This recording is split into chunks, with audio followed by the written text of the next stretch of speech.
And since this is a French film, bienvenue chez nous, bienvenue à Notre cinématique extraordinaire. And this is extraordinary cinema because we have an extraordinary film. Tonight's film is the first of 7 films in the Nunavik film series for the 2010-2011 academic year.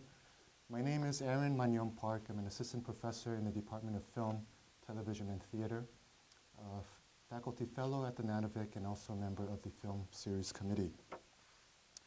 Tonight's film is sponsored by the Nunavik Institute for European Studies and also the Departolo Performing Arts Center. I'd like to give a special thanks to some very important people who make these cinematic events possible. First, at the Nunavik, Joon Magnan-Park, our fearless leader, Anthony Monta, and also Monica Cotto. And at the DPAC, Ted Barron, who has just started his position this semester, and also Kevin Kritzmanich. The Nunavik Institute Film Committee and the chair of the committee, Catherine Perry, and also the French-American Cultural Exchange that has been promoting French films to come to far corners of the globe, including South Bend, Indiana. Tonight's film is directed by Jean-Pierre Jeunet. Micmacs represents the 11th film as a director. Most of us will know his more recent films, 2004, A Very Long Engagement, 2001, Amélie, both with Audrey Tautou. And then a quick trip to Hollywood, where in 1997, Jeunet directed Alien Resurrection. As strange as that may seem, it was a pivotal moment in his cinematic career. Before coming to Hollywood, he also did in 1995, The City of Lost Children, and 1991, Delicatessen. If you've seen any of these previous films, then you're in good standing to really appreciate Jeunet's auteur flourishes. If all you have had was the trailer, then you'll be amazed because there's some quirkiness here, but it's a delightful quirkiness. We wish some of our film students who become directors will take on some of these attributes in their work.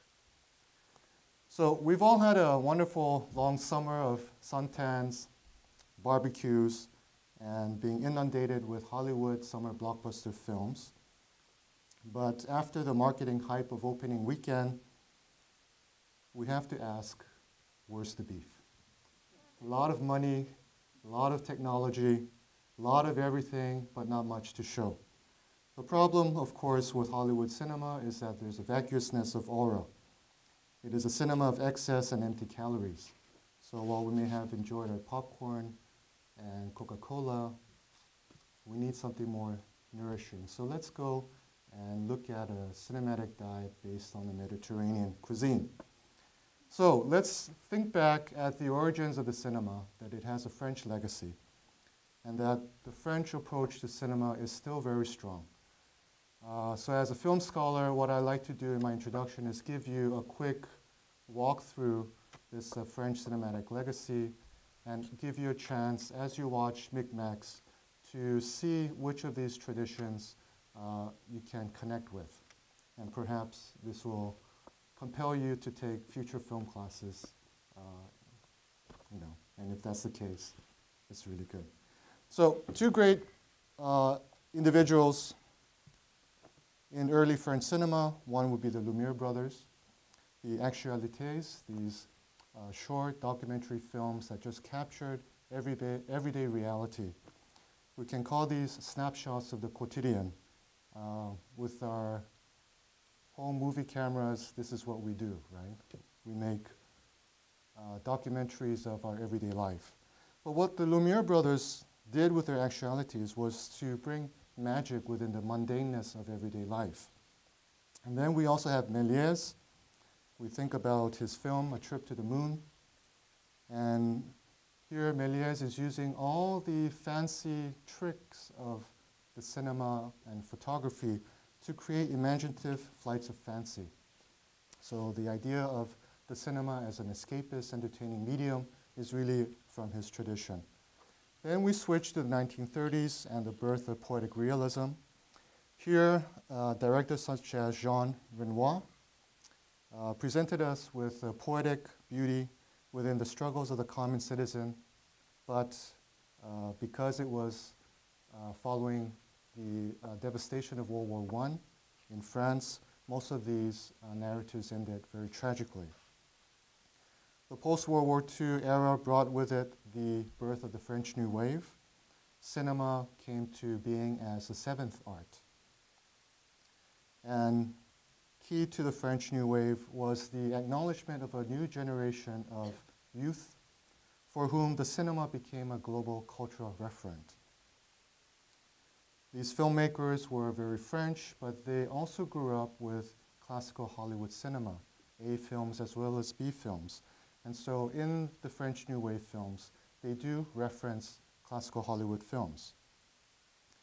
Most of their protagonists tend to be marginalized individuals within French society. Paris is a key character within the films. A lot of things happen because it is Paris, and because it is Paris, we also want to be there. If only South Bend could be more Parisian. And as the film movement that created the birth of the auteur, the director as a real creative force, not just a hired gun for studio filmmaking, but really the creative genius behind the cinematic apparatus. They brought to visibility cinematic technique. Okay.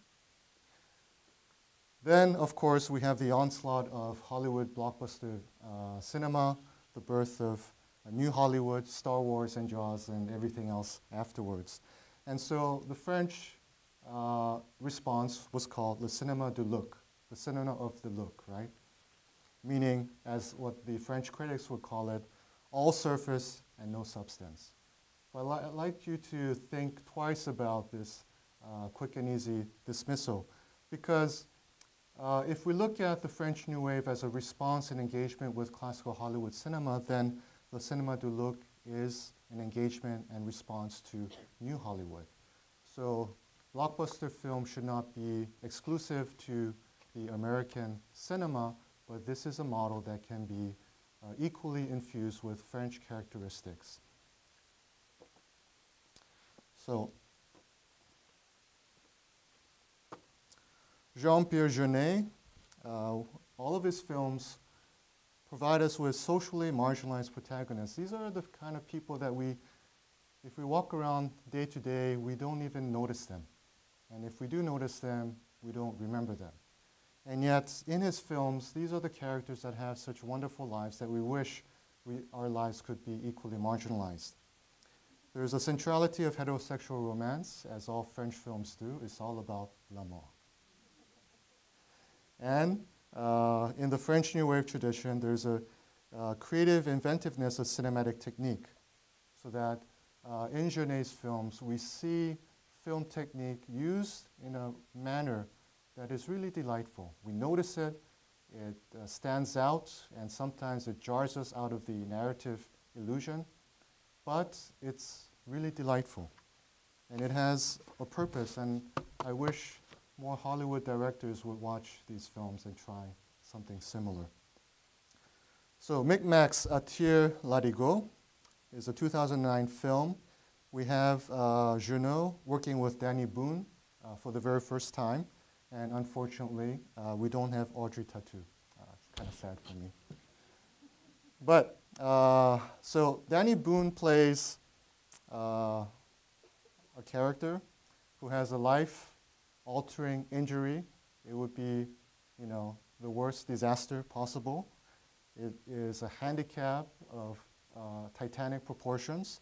But instead of being a life-ending injury, it becomes a life-transformative injury. And it allows for the possibility of a double revenge. And helping Boone's character is a fraternity of the equally marginalized, situated in Paris's underground. And together, they create an unexpected A-team, completing a mission impossible with delightful consequences. So instead of giving away too much, since I know that I'm not a film professor here tonight, but just introducing the film. Allow the magic of this film to work its way to delight you tonight. Thank you very much.